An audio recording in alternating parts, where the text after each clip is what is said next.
thank you for the bike registration day that you guys did this summer. Okay. I was able to register my bike, which is great. I was wondering, can you guys do anything about enforcing some of the bike laws, like going the wrong way down Driggs as it gets darker? Well, all streets, but Driggs is a big area where, like, I think you could hit a lot of people in one afternoon. Yeah. I think our neighborhood is the epicenter of the biking community for Brooklyn. Biking's great, but they come with problems. Yeah. I think we all see that.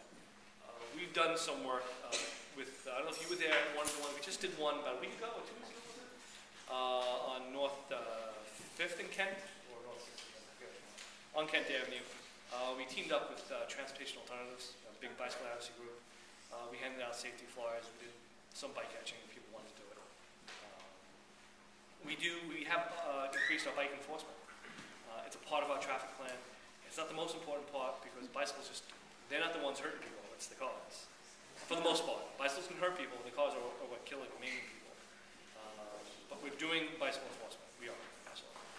And I put the pressure on TA also And to do stuff. City DOT has done a lot recently with trying to educate the biking community. They had it's called Don't Be a Jerk campaign. It was actually called, it has some commercials, it's on the website. It's tough. A lot of bicyclists don't think they have to obey the rules of the road. Right, right. I follow them. Always? Yeah. Back, please. My name is Dr. Lewis. I'm with the Monitor Street Design Association. Does the 94th have anything with graffiti? There's a lot of graffiti going around the Main Point. It's getting out of hand. Woman up the block yesterday painted her house. Back again today. And it's all over. Is there anything that the 94th has? We do have a very good graffiti program here. The department has, and I mentioned this in other meetings, a program called Graffiti Stat. It's one of our meetings where we go to discuss how we combat graffiti. I know the 94 has probably led the borough in arrests for graffiti. That's only a drop in sort of the ocean, you could say, because it's a huge problem here. And that we need that. We do make arrests for it, but it's a tough one. It's not the kids doing it. It's 40-year-old men. I don't know if anybody is aware of this, but did you notice that your fire hydrants, the caps are missing? You go down every block, fire caps are missing, and what they're doing is putting buckles and papers down it. I have called 311, my husband has called 311. The house next to us, 226 Monitor Street, 4 times was replaced. Now, I don't know if it's a precinct problem, too. I know it's a DEP problem, because DEP came out. But it's the entire neighborhood. I don't know. Did anybody ever notice? I just want to point out something. May I?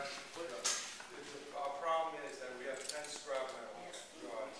That's another thing. Yes, yes. And this has led to all kinds of, little crimes where people are just taking anything that's metal and now selling it for scrap, for quick cash.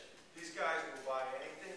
They don't question anyone, right? And it's, it's got to be stopped there. Yes. It's increasing the crime in our community.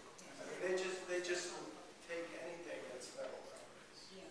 And I think it's totally out of control. These places should be monitored. They should have some legislation. It's open shopping now. We're all in peril now with the scrap metal business. They're stealing anything now that they can sell for a couple of dollars. We have to be very careful with these giant pumps. That is the first I've heard of that problem here, but my answer is going to be, it's probably scrap metal. And scrap metal is at an all-time high. It's a record high. Yeah. We think people are stealing cars for the scrap metal, which is something unheard of. I never heard of it until just about a few years ago, or a year ago. They steal these cars, take them to a shop, take all the parts out that they can't crush, the glass, the oils, and all the engines, take them to a scrap metal place, I'm not saying the ones around here, scrap them, and then they make money off that. That's not something we ever heard of until the last But few years. this actually is city property. No, yeah. Can be done about the city property. Yeah, no.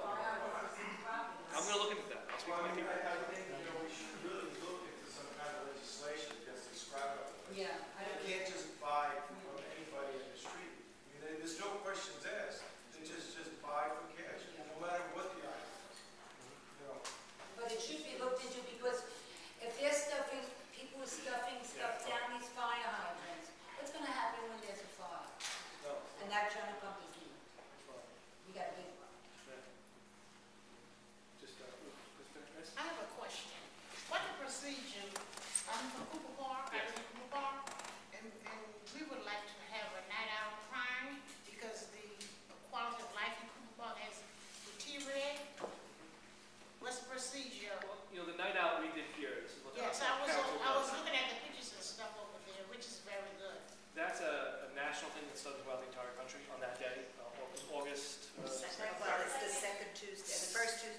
First Tuesday in August.